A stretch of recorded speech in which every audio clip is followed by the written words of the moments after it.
роҳи тайкардаи ҷумҳурии тоҷикистон дар зарфи қариб 35 соли гузашта баръало нишон дод ки мардуми шарифи тоҷикистон ба анҷоми корҳои бузург қодиранд.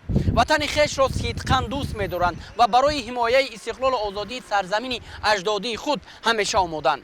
дар шароити буҳронию ноороме ки ҷаҳони имрӯза қарор дорад, ҳифзи истиқлолу озодӣ, заҳмат ба хотири пешрафти давлат ва ободии ватан вазифаи аввалиндараҷаву ҳаррӯзаи ҳар як шаҳрванди бонангу номуси мамлакат маҳсуб меёбад. зимни ироаи паёми навбатӣ ба Маҷлиси олии кишвар, асосгузори сулҳу ваҳдати миллӣ, пешвои миллат, президенти ҷумҳурии Тоҷикистон муҳтарам Эмомалӣ Раҳмон пешниҳод намуданд ки соли 2026 соли вусъат додани корҳои ободонию созандагӣ ва тақвияту таҳкими худшиносию худогоҳии миллӣ ба ифтихори ин ҷашни муқаддас ва бузурги миллӣ эълон карда шавад. ба андешаи сарвари давлат муҳтарам Эмомалӣ Раҳмон, азбаски 4 сол пеш доир ба 35-солагии истиқлол қарор қабул гардида буд, пешниҳод шуда буд ки соли 2026 соли вусъат додани корҳои ободонию созандагӣ ва тақвияту таҳкими худшиносию худогоҳии миллӣ ба ифтихори ин ҷашни муқаддас эълон карда шавад. ҳамин тавр 17 декабри соли ҷорӣ фармони президенти ҷумҳурии Тоҷикистон муҳтарам Эмомалӣ Раҳмон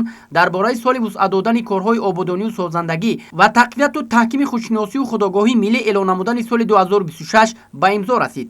соли 2026 барои мардуми тоҷик соли таърихӣ, соли ҷашни 35-солагии истиқлоли давлатӣ аст. яъне Тоҷикистони кӯҳанбунёд аммо тоза истиқлоли мо 35 сола мешавад.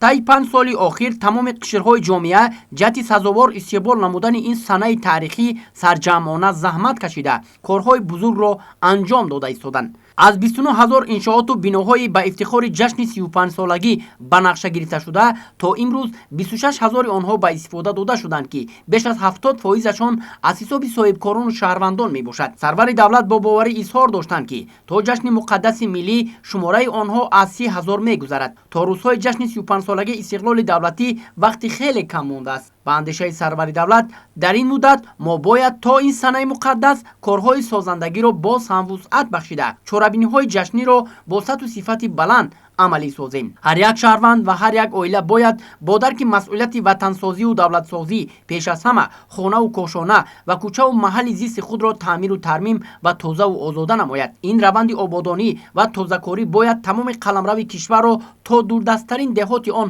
фаро гирад ва ба як кори маъмулӣ табдил ёбад. яъне ҳар як фарди ҷомеа бояд ба ифтихори ин ҷашни муқаддас барои пешрафти давлати худ ва ободии ватани азизи хеш кори некеро анҷом дода созандаву бунёдкор ва соҳиби фарҳангу тамаддуни бостонӣ будани миллати тоҷикро нишон диҳад. имрӯз мардуми тоҷик ҳама якҷову ҳадафмандона бо рӯҳияи баланди миллӣ шукргузорию ифтихор аз соҳибватаниву соҳибдавлатӣ ва фарҳангу тамаддуни беш аз 6000 солаи тоҷикон барои боз ҳам ободу пешрафта гардонидани ватани маҳбубамон Тоҷикистон ва баландбардоштани обрӯи он дар арсаи байналмилалӣ кӯшишу талош менамоянд.